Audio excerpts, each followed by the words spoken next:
নমস্কার সকলকে, সকলে কেমন আছো? আশা করি সকলে খুব ভালো আছো। সকলকে জানিয়ে দুর্গাপূজার অনেক অনেক শুভেচ্ছা। আজ হলো অষ্টমী, তাই সকাল সকাল কিন্তু বেরিয়ে পড়েছিলাম মিষ্টিমার জন্য মালা, ফুল, ফল ইত্যাদি আনতে। আমাদের এখানে ফুলের দাম অনেক বেশি, একটা মালার দামই প্রায় 300 থেকে 350 টাকা দাম, এক একটা পদ্ম ফুল 30 টাকা। আসলে ইসলামপুরে আশেপাশে কোথাও ফুলের চাষ হয় না, সব বাইরে থেকে ফুল আসে, তাই জন্যই এত। বাজারের মাথায় একটা দুর্গা মন্দির পেলাম, যেটা হচ্ছে বনেদি বাড়ির দুর্গাপুজো, মন্ডল বাড়ির পুজো। তোমরা অনেকেই এই পুজোর কিন্তু রিলস দেখে ফেলেছো। আজ অষ্টমী, তাই বাড়ি এসে ঝটপট মাকে রেডি করে দিলাম। তারাপীঠ থেকে এক দিদি ভাই মিষ্টি মায়ের জন্য একটা সুন্দর শাড়ি পাঠিয়েছিল, সেই শাড়ি কিন্তু আজকে অষ্টমীর দিনে মাকে পরিয়ে দিলাম। আমি আজ পুজো করব ঠিক সন্ধি পুজোর সময়, আর কেনই বা সন্ধি পুজোর সময় মিষ্টি মায়ের পুজো করব সেটা কিন্তু আমি পরের ব্লগে বলবো। অন্যান্য দিনের তুলনায় আজকের পদ্মগুলো বেশ বড় বড় এবং বেশ সুন্দর। অনেকগুলো পদ্ম ফুল এনেছিলাম, সেগুলো দিয়ে মাকে সাজিয়ে তুললাম। অনেক জায়গায় দুর্গাপুজোয় তো দেখি এই টাকার ভয়ে পদ্ম ফুল আনতেই চায় না পুজোতে, যেই মা নাকি রামচন্দ্রকে একটা ফুলের জন্য কাঁদিয়েছে। আসলে এখনকার পুজোগুলো সব ফ্যাশনেবল, কোনো মতে শুধু পুজোটা সেরে ঠাকুর দেখতে বেরিয়ে গেলেই হলো। আমাদের বাঙালির শ্রেষ্ঠ উৎসব দুর্গাপুজো,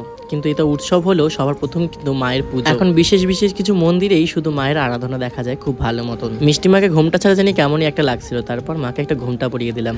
আমি কিন্তু বাড়িতেই অষ্টমীর পুজো করেছি, তোমরা কিন্তু নেক্সট ব্লগ অবশ্যই দেখো, খুব তাড়াতাড়ি আসছে। জয় মিষ্টি মার জয়।